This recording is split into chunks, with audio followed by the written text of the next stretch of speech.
Hello दोस्तों, astro stock prediction में आपका स्वागत है। टेक्निकल चार्ट डाटा पॉइंट्स के ऊपर आधारित इस कार्यक्रम में आने वाले दिन का मैं प्रेडिक्शन बोलता हूं। आने वाला दिन कौन सा है? सोमवार 10 अप्रैल 2023। इस दिन क्या हो सकता है ये टेक्निकल डाटा के अनुसार जानने की कोशिश करेंगे। स्क्रीन रीडिंग क्या बोल रही है, ग्लोबल न्यूज़ क्या है, ये सभी के बारे में इस कार्यक्रम में डिस्कस करेंगे। शुरू करने से पहले चैनल के डिस्क्रिप्शन बॉक्स में बिलो द टाइटल डिस्क्लेमर रखा है, इसको कृपया पढ़िए जानिए। एज पर डिस्क्लेमर, ये एजुकेशनल प्रोग्राम है। इसके तहत जो भी मैं बोलता हूँ ये मेरी पर्सनल राय है, मेरी खुद की राय है। आपके प्रॉफिट या लॉस, लाभ या हानि के लिए मैं और मेरा चैनल जिम्मेदार नहीं रहेंगे, रिस्पॉन्सिबल नहीं रहेंगे। ये प्लीज प्लीज नोट करके रखिए। मेरा एस्ट्रो स्टॉक प्रेडिक्शन चैनल सिर्फ और सिर्फ यूट्यूब पे ही अवेलेबल है, ये भी नोट करके रखिए दोस्तों। चलिए दोस्तों शुरू करेंगे। दोस्तों, एज पर एक्सपेक्टेशन हमारा जो अंदाजा था टेक्निकल और ज्योतिष शास्त्र प्रेडिक्शन में कि मार्केट पॉजिटिव रह सकता है, वो तो सही हो गया। और नीचे से आपको लेना है ये भी मैंने बोला, और ऊपर आपको बेचना है लेवल्स के ऊपर, ये भी बोला है। आपने देखा रहेगा जो मैंने निफ्टी के ऊपर आपको लेवल दिया था कल के ट्रेडिंग के लिए 17,620 का, वही जाके थोड़ा ऊपर जाके फिर नीचे आ गया और वहीं से प्रॉफिट बुकिंग आ गई। ये लेवल्स का चमत्कार होता है। और वही आपने देखा बैंक निफ्टी में भी 41,120 के ऊपर टिक नहीं पाया और अभी 41,000 के पास क्लोज हो गया। ये लेवल सपोर्ट रेजिस्टेंस का चमत्कार होता है। और इस चैनल के ऊपर जो भी लेवल सपोर्ट रेजिस्टेंस देते हैं वो आप देख सकते हैं पिछले 2.5 साल से लगभग 90-95% एक्यूरेट रहते हैं, लगभग। और आप देख सकते हो मैं 100% की बात नहीं कर रहा हूं क्योंकि मुझे 100% गलत लगता है। ठीक है। दोस्तों, बहुत जबरदस्त मार्केट वोलेटाइल रहा और मैंने वो क्लियर भी किया था कि वोलेटाइल रह सकता है। ऊपर नीचे बहुत बड़े बड़े मूवमेंट्स आ गए। ऊपर गया मार्केट, ऊपर टिक नहीं पाया, नीचे आ गया, नीचे से फिर बैंक निफ्टी बहुत वोलेटाइल था। और मैंने आपको बोला था कि बैंक निफ्टी के ऊपर आप देखिए, बैंक निफ्टी लगभग 400-500 पॉइंट के दायरे में घूम रहा था दोस्तों। और वैसे भी कल गुरुवार का एक्सपायरी भी दिन था और आरबीआई की पॉलिसी भी थी। और आरबीआई की पॉलिसी में एक चमत्कार हो गया। आरबीआई की पॉलिसी में रेट ऑफ इंटरेस्ट बढ़ाया नहीं गया दोस्तों। As rate of interest as it is रखा गया, कुछ भी नहीं बढ़ाया। लोगों को लग रहा था कि एटलीस्ट 25 बेसिस पॉइंट बढ़ा सकते हैं क्योंकि क्रूड ऑयल का भी रेट बढ़ रहा था, लेकिन इसके बावजूद भी रेट बढ़ाया नहीं गया और ये बहुत ही सरप्राइज था मार्केट के लिए। और अपेक्षाकृत शॉर्ट कवरिंग भी आ गई लेकिन वो टिक नहीं पाई। ओके, क्योंकि 3 दिन का वीकेंड था। शुक्रवार आज छुट्टी है, सैटरडे छुट्टी है, संडे छुट्टी है, तो मंडे को डायरेक्ट हम ओपन होंगे। तो इसीलिए लोगों ने प्रॉफिट बुकिंग करके निकल जाना ही उचित समझा। लेकिन तभी भी मार्केट पॉजिटिव ही क्लोज हो गया। और मैंने ये भी बोला था कि पुट कॉल रेशियो भी ज़्यादा है लेकिन गुरुवार के दिन देखा नहीं करते। और पुट कॉल रेशियो को वो मेंटेन रखा था करके, नीचे ऊपर करके। और जो अभी नया पुट कॉल रेशियो आएगा सोमवार के दिन आपको पता चलेगा, नया पुट कॉल रेशियो भी 1 के ऊपर ही होने के चांसेस ज़्यादा है दोस्तों, निफ्टी और बैंक निफ्टी। हालांकि बैंक निफ्टी के थोड़े से नीचे आ सकते हैं लेकिन 1 के पास ही आ सकते हैं, दोनों के निफ्टी और बैंक निफ्टी के 1 के आसपास आ सकते हैं पुट कॉल रेशियो, जो ठीक है, इतना कुछ खराब नहीं है। इंडिया विक्स ने कल रिकॉर्ड ब्रेक किया, 11.80 के पास पहुंचा जो मल्टी ईयर लो है। कल 5% फिर से टूटा इंडिया विक्स, यानी वोलेटिलिटी इंडेक्स, यानी घबराहट का इंडेक्स। यानी मार्केट में कुछ भी घबराहट नहीं है अभी। इसका मतलब सीधा सीधा आता है कि मार्केट अभी बुल रन में है। सो मल्टी ईयर लो के पास है अभी। ऑप्शंस के प्रीमियम बहुत ज़्यादा घटे हुए हैं और मंडे को स्टार्ट होने के बाद और घटेंगे अगर कुछ गलत ये हो गया, एक सीमित दायरे में रह गया तो। ओके। और वैसा ही दिख रहा है क्योंकि कल डाउ जोन्स बहुत ही boring type flat to positive बंद हो गया। नैस्डैक थोड़ा सा माइनस में बंद हो गया।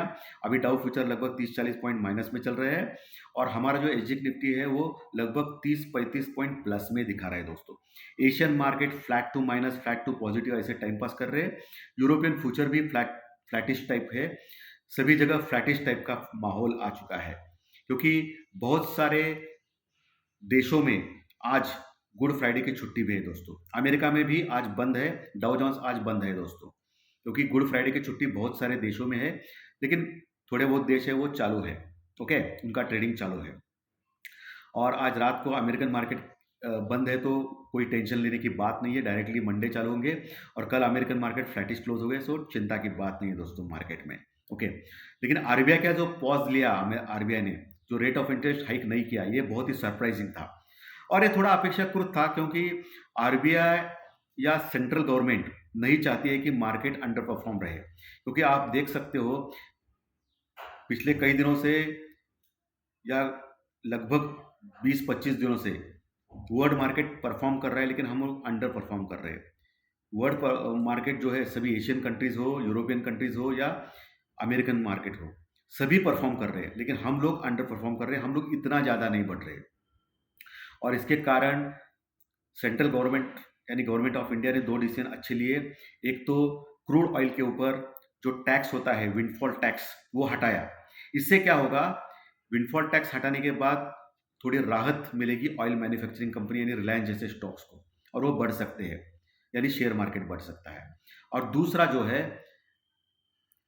कल आरबीआई की पॉलिसी में रेट ऑफ इंटरेस्ट डिक्लेयर नहीं किया, हाइक डिक्लेयर नहीं किया, क्योंकि क्या होता है हाइक डिक्लेयर अगर कर दिया तो लोगों के पॉकेट के ऊपर उसका दबाव पड़ता है, क्योंकि जो लोगों ने लोन लिया रहता है, होम लोन या कोई अलग लोन, सो उसका रेट ऑफ इंटरेस्ट बढ़ेगा, बैंक बढ़ाएंगी, तो इसका मतलब ईएमआई ज़्यादा बढ़ेगा। ईएमआई ज़्यादा बढ़ने से क्या होगा कि लोगों को परेशानी आएगी और लोग खर्चा नहीं कर पाएंगे, तो फिर इकोनॉमी कैसे बढ़ेगी। अगर रेट ऑफ इंटरेस्ट बढ़ा है नहीं, इसका मतलब सीधा सीधा है कि इकोनॉमी इकोनॉमी बढ़ाने के चक्कर में है गवर्नमेंट, ना कि इन्फ्लेशन के ऊपर ध्यान है उनका। रेट ऑफ इंटरेस्ट अगर बढ़ाया तो क्या होता है कि इन्फ्लेशन कम होता है, क्योंकि रेट ऑफ इंटरेस्ट बढ़ने के बाद क्या होता है, ईएमआई बढ़ता है। ईएमआई बढ़ने के बाद आदमी खर्चा नहीं करता है, खर्चा नहीं किया तो इन्फ्लेशन जो महंगाई है वो कंट्रोल में आती है। ऐसा जनरल रूल है। अभी कल क्या किया उन्होंने कि रेट ऑफ इंटरेस्ट बढ़ाए नहीं, इसका मतलब ईएमआई बढ़ेगा नहीं लोगों का, इसका मतलब लोग थोड़ा खर्चा करेंगे, खर्चा करने के बाद क्या होता है, इकोनॉमी बढ़ सकती है। तो इकोनॉमी के ऊपर गवर्नमेंट ऑफ इंडिया का भी ध्यान है कि इकोनॉमी स्ट्रॉन्ग करने का, ठीक है। वैसे भी हमारा जो टैक्स कलेक्शन आया वो भी सेकंड लार्जेस्ट आया था, जीएसटी टैक्स कलेक्शन। बाकी के फ्रंट में सही है, और इन्फ्लेशन भी इतना ज़्यादा नहीं है, 6 के ऊपर है, ठीक है, लेकिन इतना ज़्यादा नहीं, 4 का टारगेट है, तो इन्फ्लेशन कंट्रोल आ सकती है। लेकिन गवर्नमेंट ने इस बार क्या किया, इन्फ्लेशन के ऊपर ज़्यादा ध्यान नहीं दिया, ठीक है। सो अभी देखेंगे आगे क्या होता है, लेकिन अभी जो फेड की जो मीटिंग है मई में, शायद वो भी लोग रेट ऑफ इंटरेस्ट बढ़ाएंगे नहीं, या बढ़ाएंगे तो भी 25 बेसिस पॉइंट बढ़ाएंगे, ऐसा लग रहा है।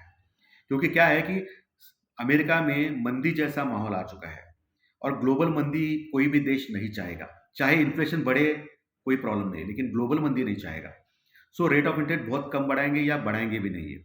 और बाकी के यूरोपियन देशों ने भी यही किया है, एशियन मार्केट भी यही, एशियन कंट्री भी यही कर रहे हैं। सो हम लोगों ने भी यही किया है। सो कोई अलग बात नहीं किया, ये अच्छी बात है। मार्केट अभी पॉइज है एक अच्छे ब्रेकआउट के लिए, क्योंकि 17,550 यानी 17,550 के ऊपर लगातार 2 दिन क्लोज करने में कामयाब रहा निफ्टी। ये बहुत ही बढ़िया है। 17,600 के पास क्लोज हो गया निफ्टी, हालांकि फ्लैट टू पॉजिटिव क्लोज हो गया 40 पॉइंट प्लस में। और बैंक निफ्टी 41,000 का जो इंपॉर्टेंट लेवल है वही क्लोज हो गया है, वो भी लगभग 40 पॉइंट प्लस में क्लोज हो गया है। सो अभी इंपॉर्टेंट लेवल्स के ऊपर है मार्केट। अभी मंडे को क्या हो सकता है, कौन से लेवल्स इंपॉर्टेंट है ये देखेंगे। सो निफ्टी में वही इंपॉर्टेंट लेवल है जो मैं बार बार बोल रहा हूँ, कल भी परसों भी बोला था, कल के लिए मैंने, कि 17,620 यानी 17,620 उसके ऊपर टिकना चाहिए निफ्टी। तो फिर अगला टारगेट 17,670, और कल आपने देखा 17,620 के ऊपर गया मार्केट, तो 17,670 का जो मैंने टारगेट दिया था आपको, रेजिस्टेंस दिया था, रुकावट, वही आ गया मार्केट। इसके लिए मैं बोलता हूं बहुत ही इंपॉर्टेंट रहते हैं लेवल, सपोर्ट, रेजिस्टेंस बहुत इंपॉर्टेंट रहते हैं। लेकिन ये कब नहीं काम करते हैं, जब अगर न्यूज फ्लो आ गया, बहुत बड़ी न्यूज आ गई, बुरी या अच्छी, तो टेक्निकल डाटा की कोई औकात नहीं होती, ये मैं हमेशा बोलता हूं। लेकिन अगर कोई न्यूज नहीं आई तो मार्केट हमेशा रिस्पेक्ट करता है टेक्निकल लेवल्स को। कल मैंने बोला था आपको क्लियरली, कल के लिए टेक्निकल लेवल्स में, कि 17,620 के ऊपर अगर टिक गया तो 17,670 अगला टारगेट, वो रेजिस्टेंस लेवल है, रुकावट है। उसके ऊपर टिका नहीं तो नीचे आएगा, और वही हो गया बॉस। 17,620 के ऊपर देखिए, 17,670 के पास देखिए, निफ्टी का हाई वही लगभग है, और वही बैंक निफ्टी का भी नहीं बोला था 41,120 का लेवल पार करना चाहिए। सो कितने इंपॉर्टेंट, 100% ये एक्यूरेट रहे लेवल्स जो मैंने दिए आपको। और आज ही नहीं है, लगातार टेक्निकल चार्ट डाटा पॉइंट्स के जो लेवल देता हूं वो हिट होते हैं, सुपर हिट होते हैं, बूम बूम होते हैं। उसके साथ आपको ज्योतिष शास्त्र प्रेडिक्शन भी मिलता है, क्योंकि मेरे पास ज्योतिष शास्त्र डिग्रीज भी अवेलेबल है, वो भी मैं देता हूं, ताकि आपको एक अंदाजा लगे कि मार्केट क्या कर सकता है। उसके बाद मैं प्री मार्केट रिपोर्ट जो सुबह मार्केट शुरू होने के पहले भी दिग्दर्शन करता हूं। सो इतने सारे पैरामीटर्स, इतने सारे चीज़ें आपको मैं बोलता हूँ और सिर्फ यूट्यूब पे बोलता हूँ, बाकी किधर भी मैं नहीं बोलता हूँ।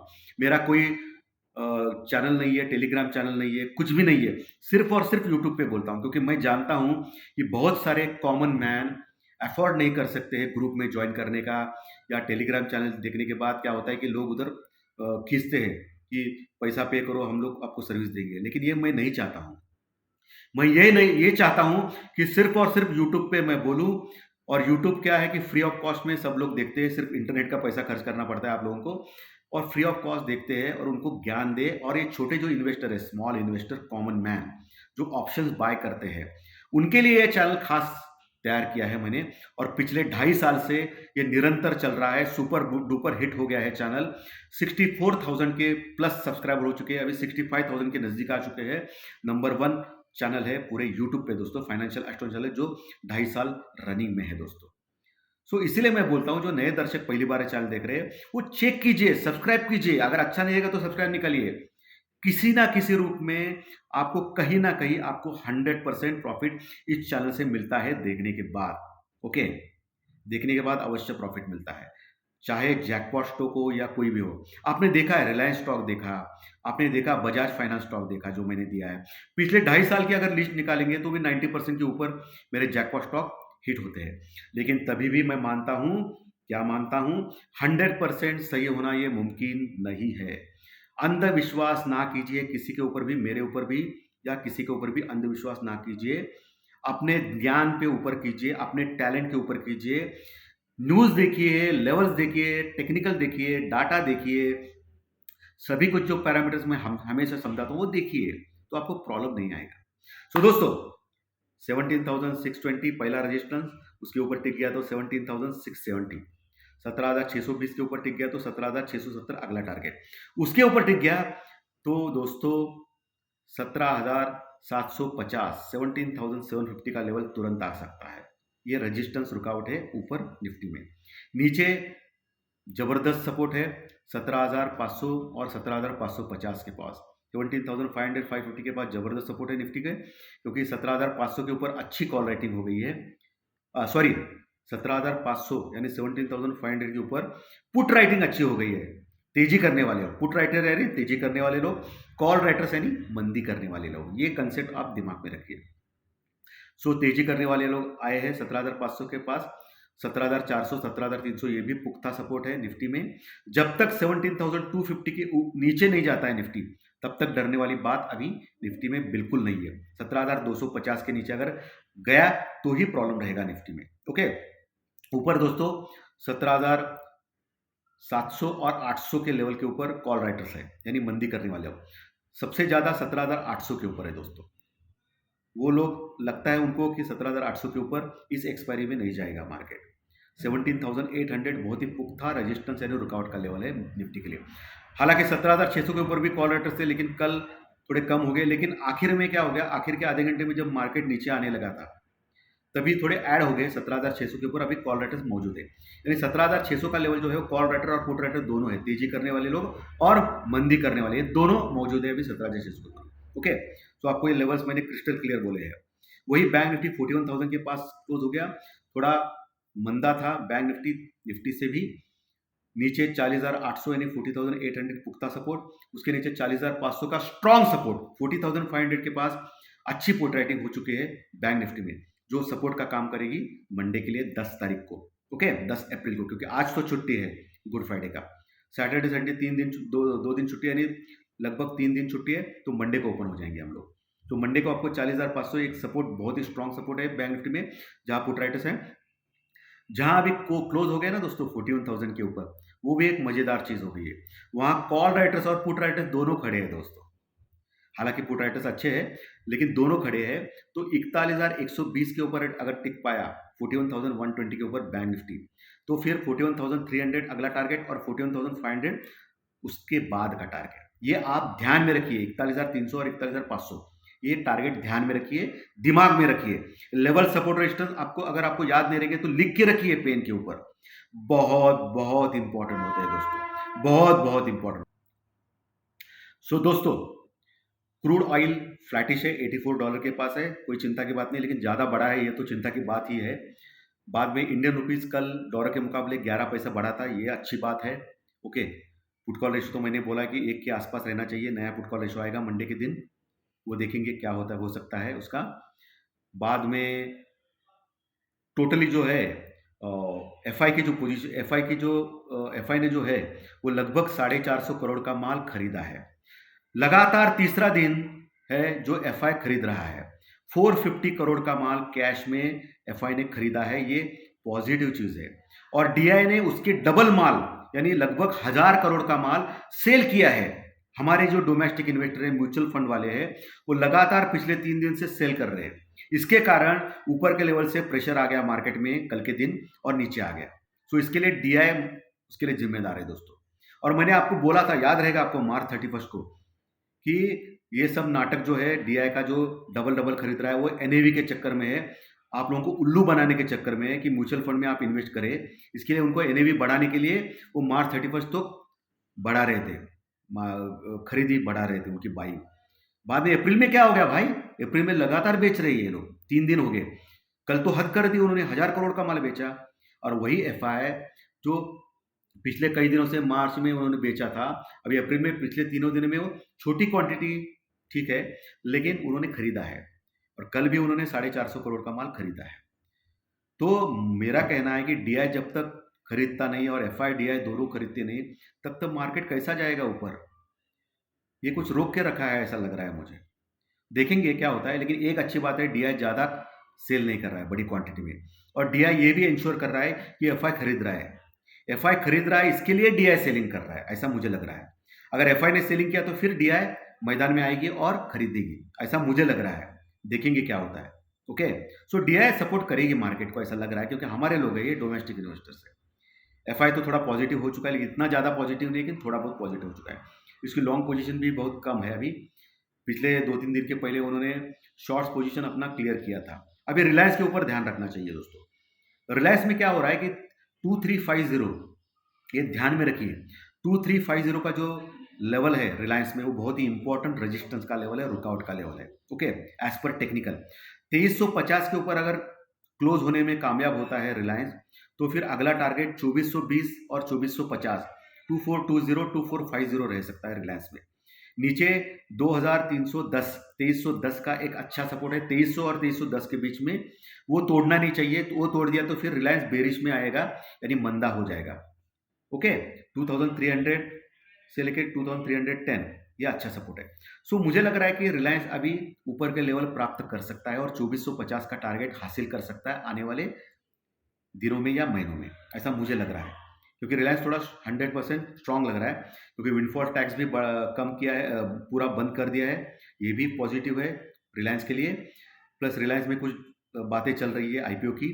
तीसरी चीज़ जो है रिलायंस में सबसे इंपॉर्टेंट, कि क्रूड ऑयल के प्राइसेस भी बढ़ रहे हैं। सो ये ओएनजीसी और रिलायंस के लिए अच्छी बात है। ओके, तो रिलायंस बढ़ सकता है तो मार्केट भी बढ़ सकता है। तो रिलायंस के ऊपर आपको ध्यान रखना है, वही मेरा जैकपॉट स्टॉक रहेगा अगले हफ्ते के लिए। लेकिन ध्यान दें, स्टॉप लॉस, अगर स्टॉप लॉस ट्रिगर हो गया तो निकल जाइए दोस्तों। और इन्वेस्टमेंट करने के पहले आपके फाइनेंशियल एडवाइजर से कंसल्ट कीजिए, ये सबसे इंपॉर्टेंट है। उसके बाद ही इन्वेस्टमेंट करें, ऐसा मुझे लगता है। ये आपकी मर्जी है क्या करेंगे वो। सो दोस्तों, आज का अगर विश्लेषण अगर आपको अच्छा लगा रहेगा तो लाइक का बटन दबा के प्रोत्साहित कीजिए, मोटिवेट कीजिए। मैंने जी जान से सब आपको बोला है, जो चल रहा है, जो लेवल्स है, जो जैकपॉट स्टॉक है, सभी कुछ जी जान से। सो आप मोटिवेट करेंगे ऐसा मुझे लग रहा है। लाइक का बटन दबाना बनता है और इसके कंटेंट आपके दोस्तों में शेयर कीजिए, ताकि हमारे सब्सक्राइबर काउंट जल्दी कंप्लीट करके हम लोग 1 लाख सब्सक्राइबर तक पहुँचे। और मैसेज बॉक्स में, कमेंट बॉक्स में ज़रूर लिखिए। सो धन्यवाद दोस्तों। जो नए दर्शक पहली बार चैनल देख रहे हो, सब्सक्राइब बटन जरूर दबाएं अगर अच्छा लगा तो। धन्यवाद। फिर मिलेंगे ज्योतिष शास्त्र प्रेडिक्शन कार्यक्रम में कल के दिन। Thank you very much, thank you.